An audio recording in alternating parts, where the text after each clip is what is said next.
All right, I'm here with Kris Allen at the Bowery Ballroom. He's opening for the Parachutes. Yeah. How did the tour come about? Okay, so like kind of a timeline. I'll give you a timeline. So 7.5 years ago, I played my first thing ever after the show. It was like a radio gig, and I played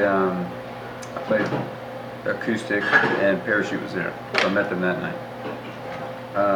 It was quick. I don't even think they remember me.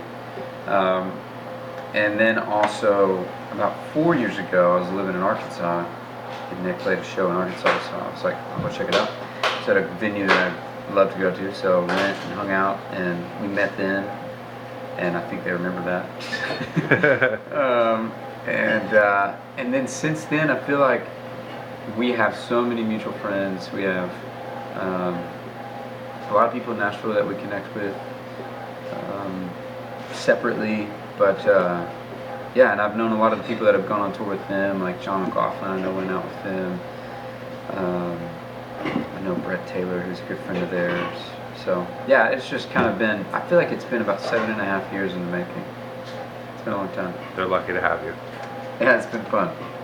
And you just released an acoustic version of your album, Letting You In. Yeah, not all the songs. Not all of them. I didn't want to do that. Yeah. Keep them wanting more, right? Yeah, and it also like so I did. It was a totally like on the whim idea. I was up late one night, really bored, and I have like a small studio space at my house, and I just recorded a late night version of Time Will Come. And I got really inspired by it, and I just thought, like, what if I did a couple more songs like this, and put it out? A lot of people told me, like, I don't know. Seems like a bad idea. And then I did it, and I spent about a week doing it at my house, and just doing like one mic, one take type of things, and I had so much fun doing it. I was so excited to put it out. And it's done, and it did really well. I was like number one on the singer-songwriter charts. Yeah. So I was not expecting that. My fans are the best. Yeah, you do have very loyal fans, which is great. Yeah. I personally love your acoustic music. Thanks, man. Not that you sound a ton different, but you can really hear your voice pop through without anything in the way. I think that was the point. And when I fell in love with music, and this is awful to say, but this was just the time when this was happening. I was on Napster all the time, and I was trying to find all these artists that I really liked and different versions of the songs, and it would always end up being acoustic versions of the song from that artist. And I was like, man, that's really cool. I want to do that someday. And I've kind of done it. Like I did something for Thank You Chameleon, but not really. Not like this anyways, not anything that was like, this is like, I can really stand behind. So, I was incredibly happy to do it this way. Mm-hmm.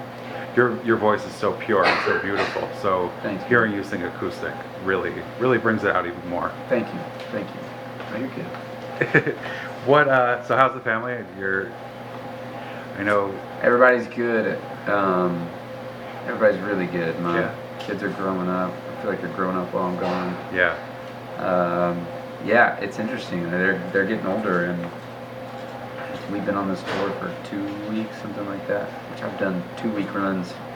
I can do 2-week runs in my sleep, but add kids in the mix, and you get a little homesick. Yeah. I can imagine. Yeah, we have a couple more, another week or so, and then we got like 9 days, so it's not. We're hitting the home stretch, and the last show is back home, so. And Nashville doesn't even count then, right? So like 7 days. I think it's 9 days until I get home, and then there's like another show. And then you're taking a break from May through the summer, or are you gonna bust out some great. dates? You know, this year, so I kind of went into this year, and even before this year happened, kind of in the fall. I did so much last year. Put out a record in March, and then recorded another record in the summer, and then wrote and recorded a Christmas record in the summer, and then it came out. And it was just a lot going on this year, and it was so awesome. All these good things happened. that I decided that this year was going to be a pretty chill year, which is nice. It's a good place to be. Yeah. Yeah, we're playing shows here and there, and this tour has been awesome. The Parachute fans are so amazing. They are very attentive and they listen well. So I think it's been a really great fit. But yeah, this year, 2017. The chill year. Work on new stuff. Yeah. You know, dream up the next thing, whatever that is. But I don't plan on releasing music this year unless something crazy happens. What I like about you is you don't have to constantly reinvent yourself. Your talent has been the same from when you were on Idol to now. What is that like for you, knowing that you're locked into like what your fans want and like what you want from yourself? Well, that's a struggle actually. I'd love to say that I can keep on doing the same thing, record to record, and be happy with that.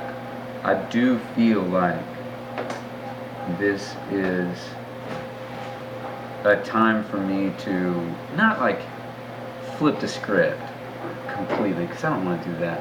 But I do want to make something, and maybe it's just a song, maybe it's a whole record, I don't really know, but something that kind of turns people's heads and really go, alright, like that's going to live forever. Whatever that is, I don't know what that is yet. I was going to say, if you were going to flip the script, what kind of music would you want to get out of your comfort zone and do? Not that it's even a comfort zone. I mean, you're just, everything you're saying is just so on point. I think like really falling into like the soul of what I do, like the soul aspects of what I do would be awesome. Like having horns and background singers and that type of thing. I think that would be really be an interesting way to go. It'd be fun for one record. I have no idea if that's the the flip that the script needs, but it would be like, I picture that sometimes as just kind of having that vibe going on. And again, I could be totally wrong. Maybe I'll do that and it'll totally bomb. Yeah, and it'll totally backfire. You won't even see me showing up to interview you. It'll be really bad. It'll be so, like there's 3 people at every show, and it's my parents. I was gonna say it's your parents, Katie, and your 2 children. Yeah, they're the only people there. If you could do a duet with one person, who would you pick? Probably Norah Jones. I think she is. I'm a fan. I'm such a fan. I think she has done some great things in her career and made some amazing music, and she's so musical. Yeah, it'd be fun to. I'm putting that out there in the universe. Norah Jones, if you're watching this, I doubt she's call watching Kris. this. Hey, you don't know my reach. Me and Norah are tight. Well, I don't know. No, I'm Maybe teasing. I'm just saying for me, she's not watching. She's not watching stuff about me at all. She has no idea who I am. I can promise you that. Well, she should. Well, that's very sweet of you. Now, this tour, what do you do to keep yourself not only not homesick, but like to keep things interesting? I know you started writing on Yelp, like where you were going You've to been eat. okay. All There right. is no stone I leave unturned, Kris Allen.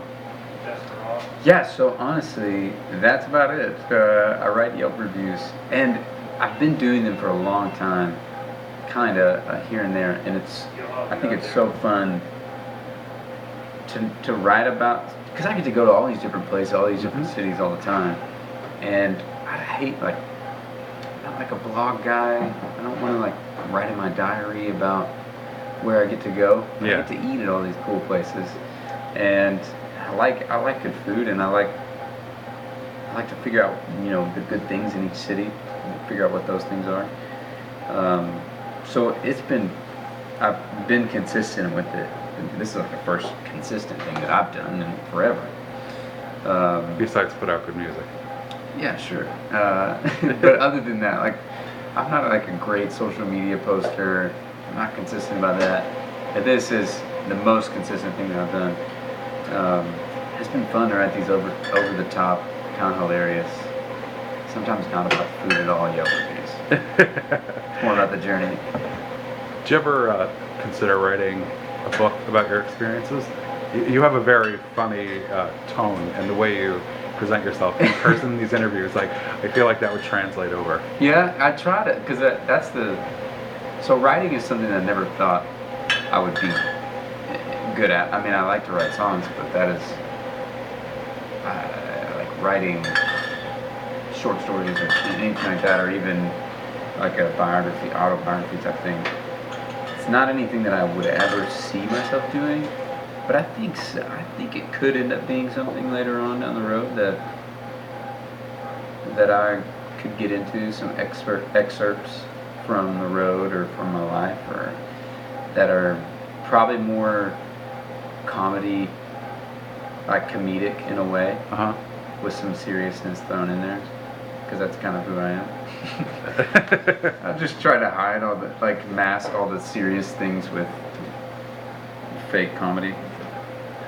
Well, you're very personable, and you're obviously hanging on to those fans because they can't get enough of your music. So. Yeah, man, they're awesome. They're really great. They've been showing up for this tour, and they got mad at me when I wasn't on social media for a while. That was funny. It's good when it's good, and then when you're not good, it's they get you. I got in trouble essentially from the fans because I took a break. I took a break like 3 months. Mm-hmm. It's like, I'm not gonna be on. I didn't say anything though. Maybe I should have said something. Next time, yeah. Plan it. Next time. But I was tired of living my life in this, like, the world is seeing my life in this, like, broad spectrum, and not living my life in this. Yeah. And so I wanted to take a break. It's funny that you said that. I was listening to an interview I was present for with another singer, Jake Miller, and he was talking about on this he went overseas just to tour. He's going to come back here and tour, and he was saying how he's going to stop doing the live Instagram things and all the other stuff because he's not experiencing what he's going through. He's trying to capture it on a camera instead, and he's missing out on all this stuff. So it's the same thing. Like my thing was my interactions with other people. I follow all my friends on Instagram or whatever, and I see what they do all the time. So when I would see them, it would be like, "Hey man, saw you did that. That was cool, huh?" And they're like, "Yeah." End of conversation. Right. It's almost like how Facebook has pretty much taken people away from actually having to talk to people either on the phone or, like, when you hang out, like, what do you talk to people about? Everything is posted on Facebook. It's like, oh yeah, I saw your picture, great. No. So it was a conscious thing, and I will say it was a really. I felt like when I was home, because I knew I was going to be home too. And I wanted to be, like, present for my kids and for my family and for my friends as well. I feel like I was having great conversations about life and about my friends' lives and about just everything, man. So it was a really eye-opening thing because I don't think I had disconnected like that for 6 years, something like that. Not that I'm glued to my phone all the time. Right. It's right here. I'm like, yeah, it's like a double-edged sword. You were so, active on social media, and then when you dial it back, it's like, oh, where'd he go? What's he doing? Does he not love us anymore? Oh yeah. Like, someone said you're gonna lose fans. You're already losing fans or something like that. You've already lost fans because you're doing this. Which is kind of not the point of having fans, because then they're not really fans. I tweeted her back. I saw it. Because I was just kind of I'm slowly making my way back into the social media thing. She's probably going to be mad at me for saying this. But I tweeted her back and I said, this is the reason that I'm not on here anymore. And if you're a fan, then you would respect what I'm doing and respect. You should be a fan of my music, not of pictures of me making eggs or something like that. Right. That's all I do when I'm at home is I make eggs. Well, if your singing career goes bust suddenly, you could get a show on Food Network. I should. I thought about that. An excellent idea, right? Oh, that was really. I'm a dad, and that's a bad dad joke. Kris, thank you so much for taking time to meet up again. It's always a pleasure interviewing you. And best of luck with the show tonight. Knock 'em dead.